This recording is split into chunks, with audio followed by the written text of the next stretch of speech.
The Violence Against Women Act helps individuals who would have been eligible for their green card through a spouse or a child, but have survived domestic violence on behalf of that spouse or child. Not all marriages last forever, and some marriages must come to an end for your safety. However, the end of your marriage to a U.S. citizen or lawful permanent resident doesn't necessarily mean the end of your process towards a green card in the United States.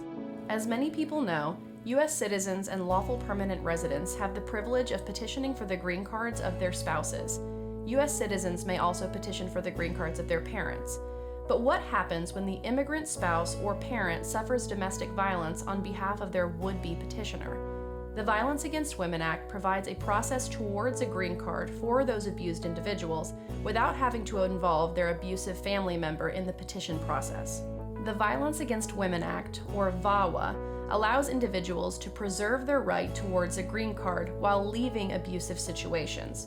There are many things that a VAWA applicant must prove. Let's talk about it.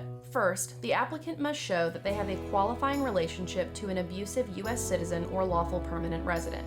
In the case of marriage, the applicant must show a marriage certificate showing that they were lawfully married to the U.S. citizen or lawful permanent resident abuser.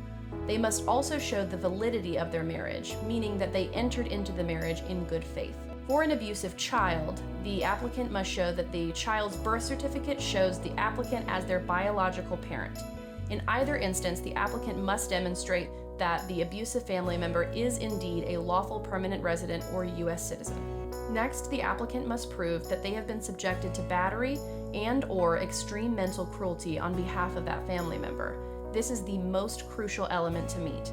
The applicant should submit evidence to support that contention, including their own sworn declaration, letters of reference from family and friends, any proof of the abuse such as text messages, recordings, emails, etc., and medical records if the abuse resulted in injury that was treated by physicians.